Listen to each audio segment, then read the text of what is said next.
Olá, alunos e alunas da Rede Municipal de Ensino de Belo Jardim. Mais uma vez aqui o professor Heraldo Cunha, com a aula de língua portuguesa para o 8º ano e a 4ª fase da EJA. Hoje o conteúdo de nossa aula será o infográfico. O que é um infográfico? Em nosso dia a dia, diversas são as maneiras de produção da linguagem e, sendo assim, existe uma variedade de gêneros textuais. Quando fazemos uso de nossa língua, seja na forma escrita, seja na forma oral, estamos produzindo enunciados. Essas enunciações são produzidas de acordo com condições, finalidades, temas e estilos. O enunciado, portanto, é uma unidade fundamental da língua e está sempre inscrito nas relações sociais. Esses aspectos, em conjunto, concretizam-se em forma de gêneros textuais. Nos supermercados, por exemplo, encontramos vários placas, panfletos, letreiros, indicações de ofertas, cupom fiscal, etc. Todos eles são infográficos, de certa forma, são gêneros textuais. Assim, de situação em situação, em todo e qualquer ambiente social, há gêneros em formatos diversos. Fica evidente, portanto, que os gêneros textuais são formados a partir de necessidades e desejos de comunicação dos indivíduos em uma esfera social.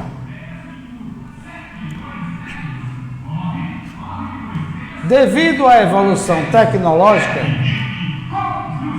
estamos envolvidos em uma rede de informações cada vez mais dinâmica, exigindo uma maior competência na capacidade de leitura e conhecimento crítico no tocante aos vários assuntos que nos são apresentados todos os dias. A facilidade que temos atualmente em nos conectarmos a um dispositivo eletrônico, como o celular, por exemplo, permite-nos o acesso à informação e a nos expressarmos sobre os acontecimentos em nossa sociedade. É a partir desse novo estilo de vida que o gênero textual infográfico se destaca. Os infográficos são muito utilizados em jornais, mapas, manuais técnicos, educativos, científicos, livros didáticos e também em sites. Esse gênero torna-se um recurso eficiente, pois, sendo apresentado de maneira mais rápida, facilita a compreensão do assunto. Por info, entendemos informação e por gráfico, entendemos imagem. Então, infográfico, informação e imagem, uma ilustração, um desenho, etc. Dessa forma, podemos dizer que a arte da infografia é caracterizada por ilustrações explicativas sobre determinado tema. A partir dessa definição, confirmamos a popularidade desse gênero no meio jornalístico atual. Porém, esse gênero não ganhou destaque apenas nos meios de comunicação. Nas salas de aula, os infográficos auxiliam com sucesso nos processos de leitura, reflexão crítica e produção de textos. Um infográfico utiliza recursos gráficos e visuais, como fotos, ilustrações, diagramas, etc., para explicar ou resumir informações sobre um determinado assunto. Ele amplia e complementa as informações dos textos que acompanham. Os infográficos são ótimos para facilitar a compreensão de informações complexas, informações mais difíceis de entendimento. Eles podem ser úteis sempre que você quiser. Se você quiser fornecer uma visão geral rápida de um assunto, ele é útil. Explicar um processo complexo, exibir resultados de pesquisa ou dados de pesquisa, resumir uma postagem de blog ou um relatório longo, comparar e contrastar várias opções, aumentar a conscientização sobre um problema ou causa. Vejamos alguns exemplos de infográficos. Olhe, observemos aí. Vejam este infográfico, ele une o que? A informação, a imagens, a ilustrações. Vejam esta legenda em cima, este título aí, Brasil e as vendas online. A que se refere este infográfico? As vendas através da internet. Cada vez mais os brasileiros, nós, né, que somos assíduos, estamos sempre conectados à internet, compramos cada vez mais produtos, né, através da internet, através de sites de compras. Então veja aí, são dados relativos, são dados econômicos, dados percentuais relativos ao crescente comércio eletrônico no Brasil, o Brasil e as vendas online. Vejam aí, temos aí em verde, bem em destaque, 18%, e ao lado tem dizendo o seguinte, é o que vem crescendo o comércio eletrônico brasileiro. Ou seja, 18% vem crescendo o comércio eletrônico brasileiro. Abaixo tem em vermelho, 40% em 2010, houve um aumento de 40%, e 30% aí em laranja, era uma estimativa para 2011, são dados passados, né? Mas servem como exemplos de infográficos. Vejam ali, abaixo, tem líder de vendas, 37%. Mais de 1 em cada 3 compras é de aparelhos eletrônicos, ou seja, 37% das compras online são de aparelhos eletrônicos, celulares, notebooks, computadores, máquinas fotográficas, jogos, né, eletrônicos e tal. Tudo que for aparelho eletrônico teve um aumento, é o líder de vendas de 37%. Neste círculo aí, ao lado, nós temos a figura de um caminhão e de uns cartões de crédito. Acima as legendas, as duas coisas que o brasileiro mais valoriza, ou seja, o frete grátis e o parcelamento. Então são as duas coisas que o brasileiro que acessa algum site de compra, algum site de vendas na internet, online, ele valoriza, que tenha frete grátis e parcelamento, para que ele possa pagar aquele produto em suaves prestações. Abaixo, ali em branco, nós temos 83% dos brasileiros que acessam redes sociais nos últimos 30 dias, através do Twitter, do Facebook e de outros sites, não é, de vendas online. E 10 bilhões é a projeção de vendas das lojas virtuais brasileiras para 2011.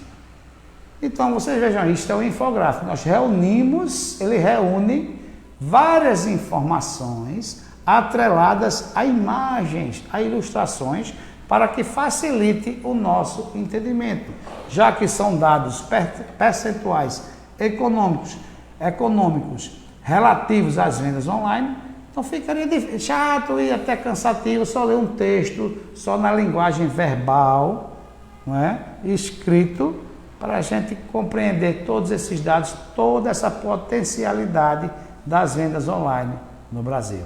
Então, o infográfico ele serve para facilitar este entendimento.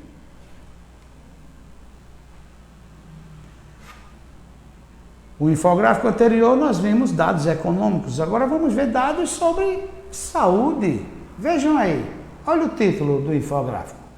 Como é distribuído aquele salgadinho de milho, chips ou chips, como chamamos no Brasil, pelo seu corpo no momento do consumo. Salgadinho de milho, aqueles salgadinhos, né, que vem no pacotinho plástico, todo mundo gosta, principalmente as crianças, os jovens e até adultos. Eu também gosto mais. Então vejam aí dados percentuais sobre como a distribuição, né, daquele salgadinho de milho que nós ingerimos, como é que ele é distribuído no nosso corpo no momento do consumo.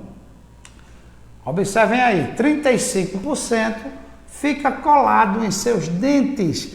Se a pessoa usa aparelho, esse valor sobe para 50%. Eu não sabia disso, mas aí está o infográfico informando e atrelando o percentual à imagem. Olha aí, mostrando aí esse círculo com os dentes da pessoa, de um ser humano. Então, 35% do salgadinho de milho fica colado nos nossos dentes. E se a gente usar aparelho, esse valor sobe para 50%. Abaixo nós temos 10% vira farelo e é desperdiçado. A gente vai comendo e vai cair naquele farelinho que a gente nem percebe, e 10% do conteúdo do pacotinho de salgadinho de milho é desperdiçado. Lá ao lado temos acima 15% fica colado em seus dedos. Desse total, 8% ficará colado em seus dentes, depois que você chupar os dedos na tentativa de limpá-los.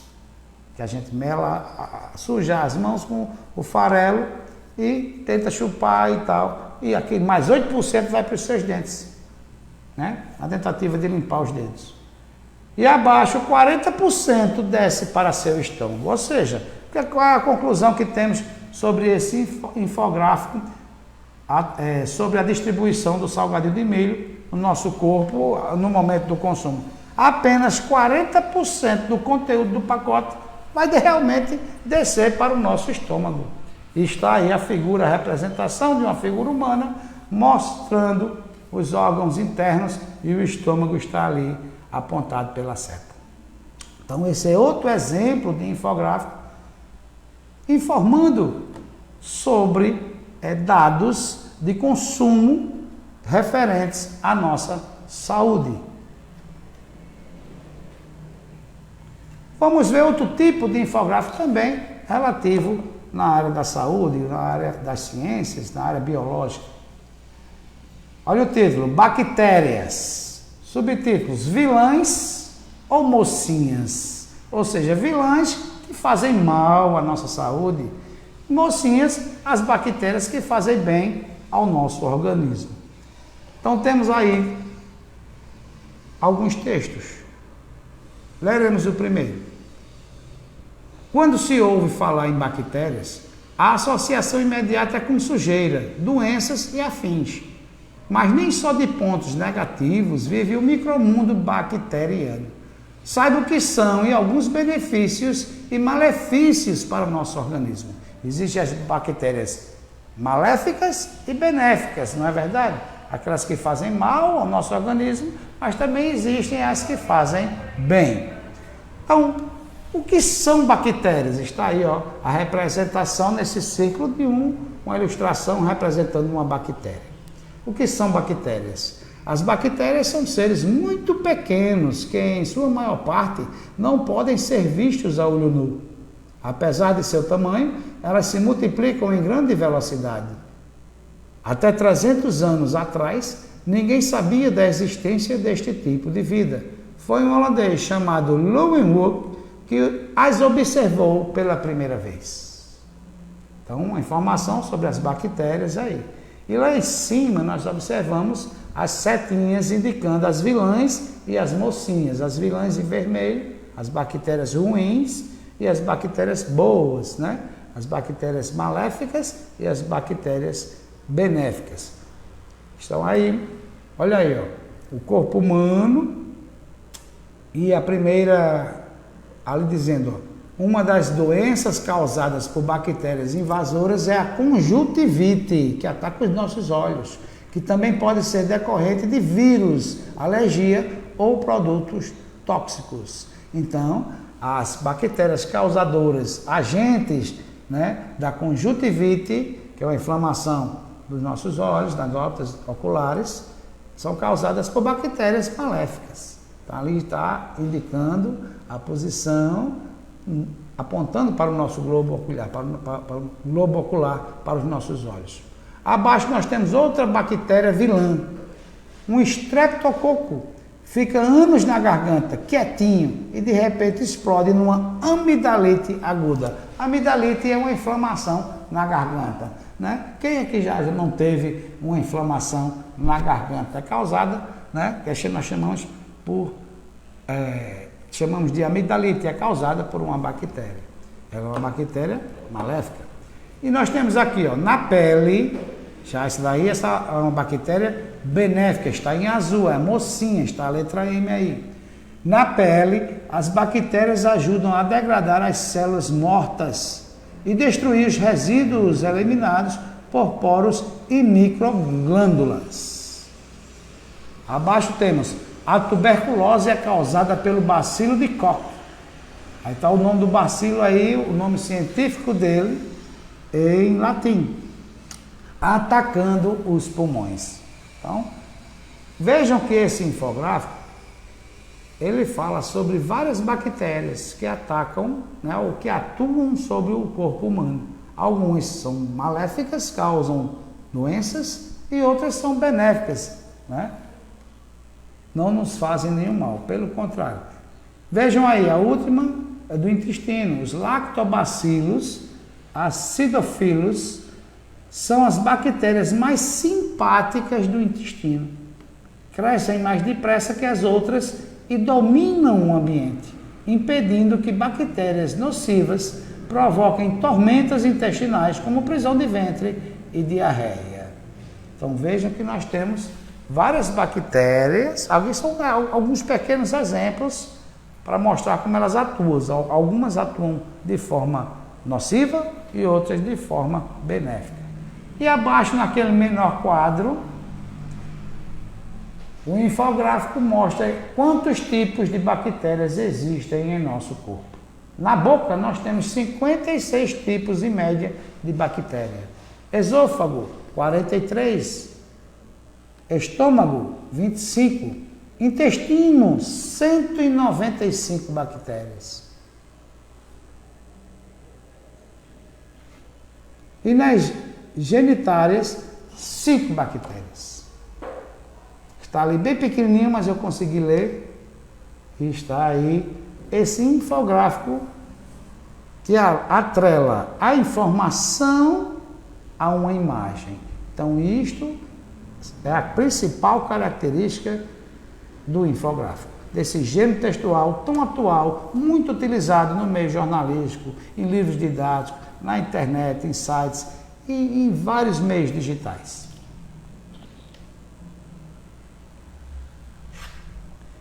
Olha aí um exemplo aí também relativo à saúde sobre a atual pandemia, esse momento atípico que nós estamos vivendo.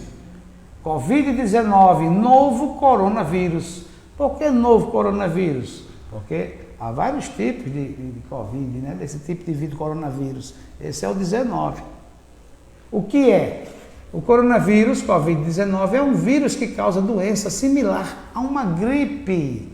Aí abaixo, como é transmitido? É transmitido pela saliva, espirro, tosse ou aperto de mãos. 3% é em média a taxa de mortalidade.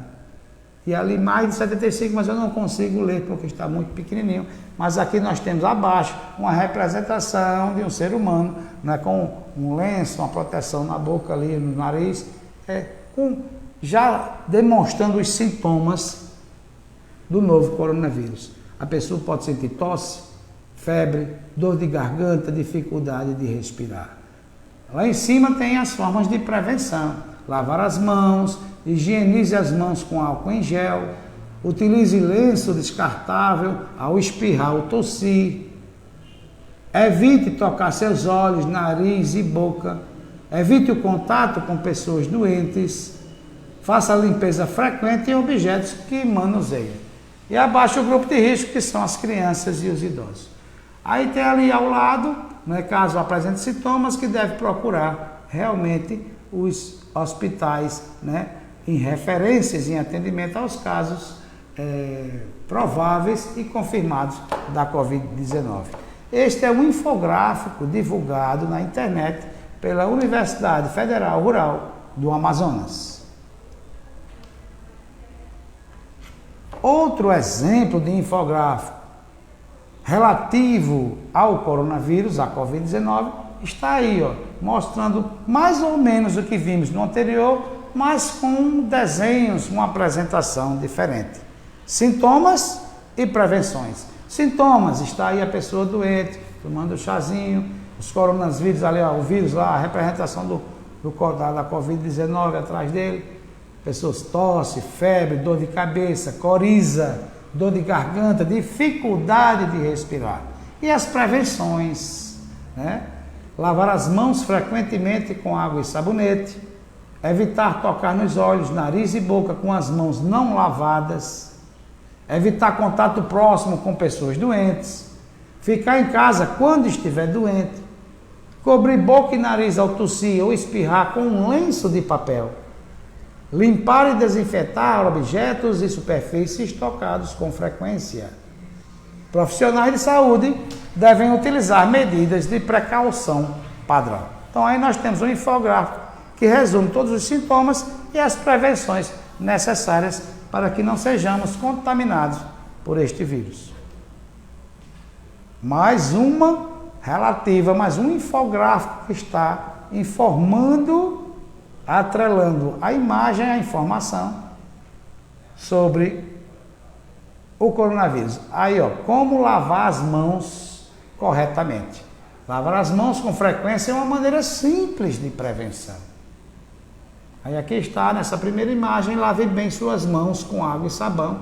Nós observamos aí a torneira e a pessoa, as mãos, né, sendo lavadas com água e sabão. E não esqueça de ir até os punhos, que a gente deve lavar os punhos também, não apenas as mãos. Abaixo tem aqui, ó, ao lado, aliás, em cima, lave o dorso das suas mãos, entre os dedos, debaixo das unhas, os polegares. Então, todo esse processo de lavagem das mãos corretamente dura cerca de 50 segundos. Está aí bem explícito para a gente observar o tempo, que é um tempo rápido e todos nós devemos nos cuidarmos para que não sejamos contaminados por esse vírus.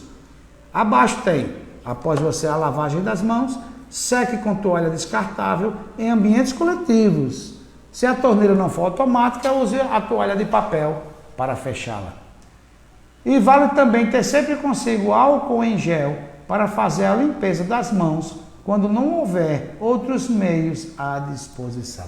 Então, este infográfico foi divulgado e está sendo divulgado pelo governo do estado do Ceará, não é? Alertando as pessoas o modo correto de lavar as mãos para se prevenir da Covid-19.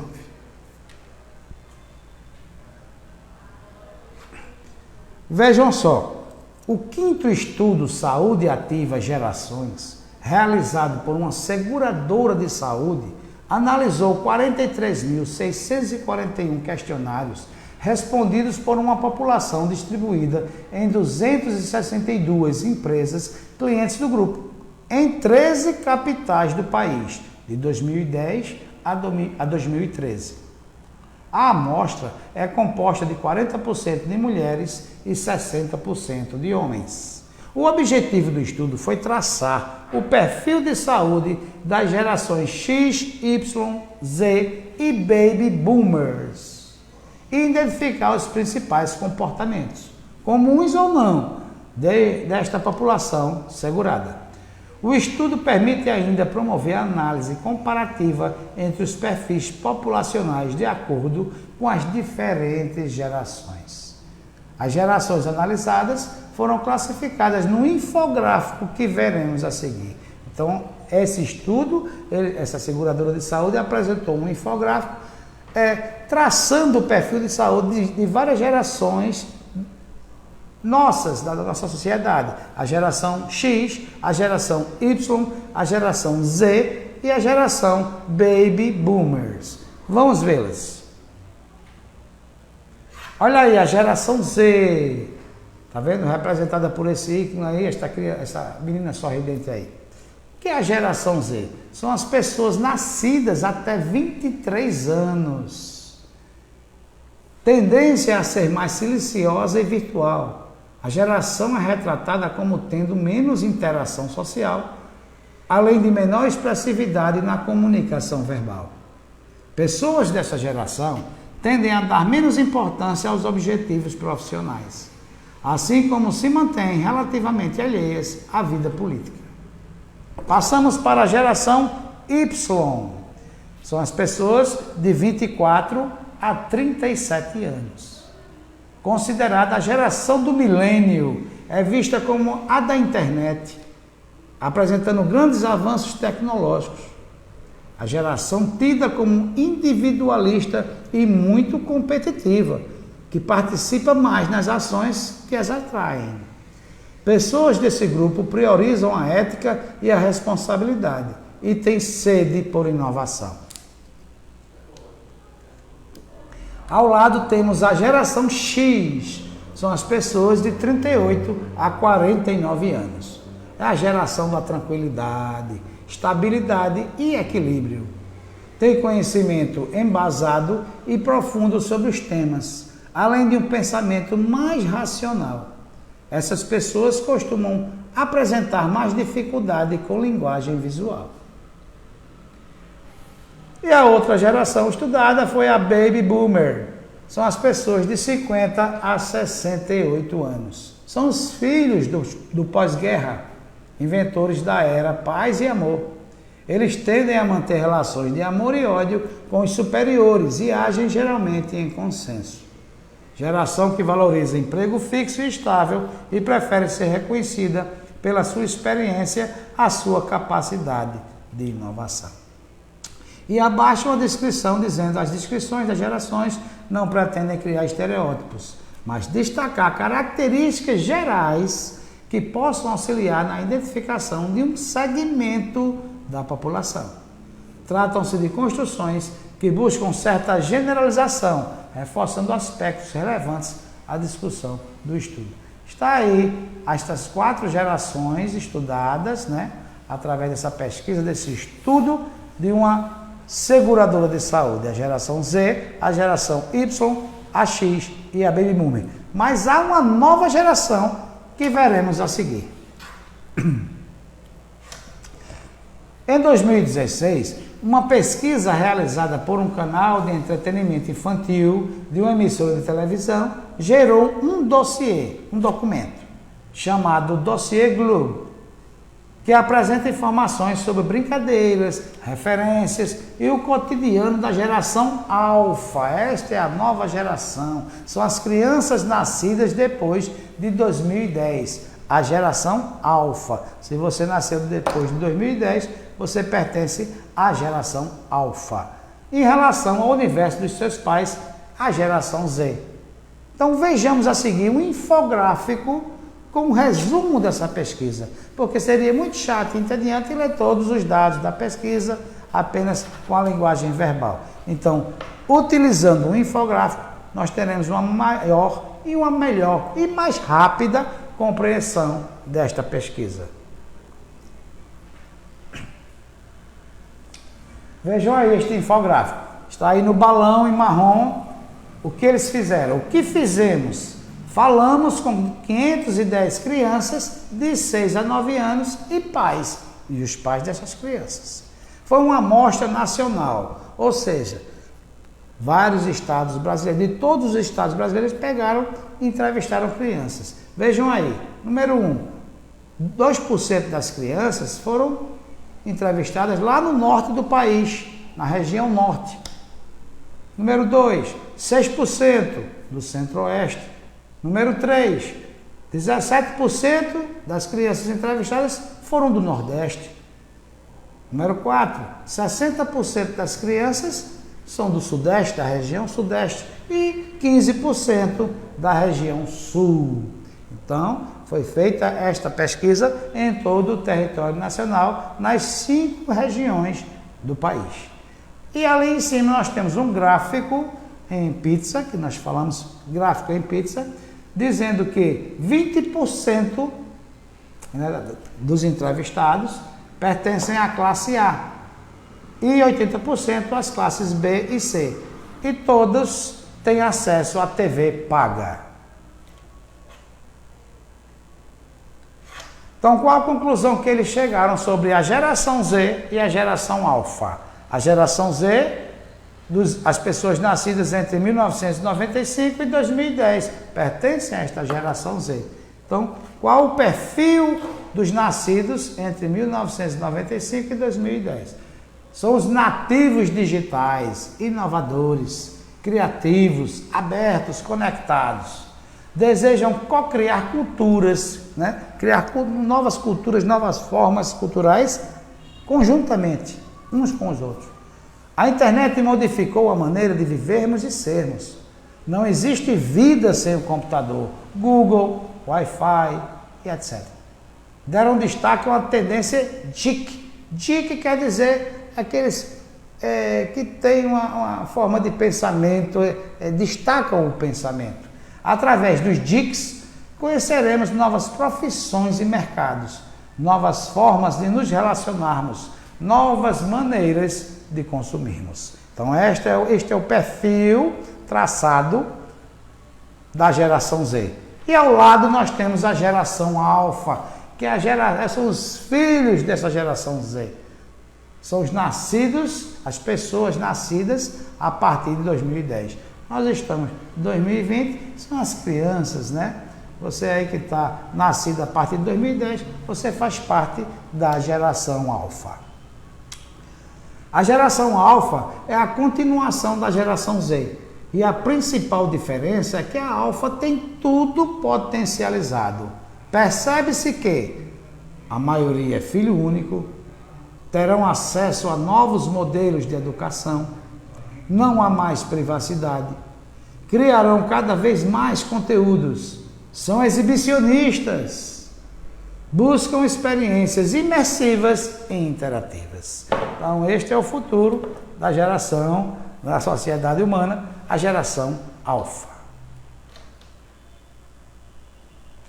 Muito bem, então vocês observaram aí, através de todas essas informações que eu lhes passei, as características do gênero textual infográfico, um gênero muito utilizado hoje no meio jornalístico, né, nos livros didáticos, em mapas, nas redes sociais, e servem para que nós tenhamos uma melhor compreensão daquele assunto comentado, atrelando informação à imagem. Então, esta foi a aula de hoje. Eu sou o professor Heraldo Cunha, aula para o 8º ano e a 4ª fase da EJA. Muito obrigado pela sua atenção e até a próxima aula.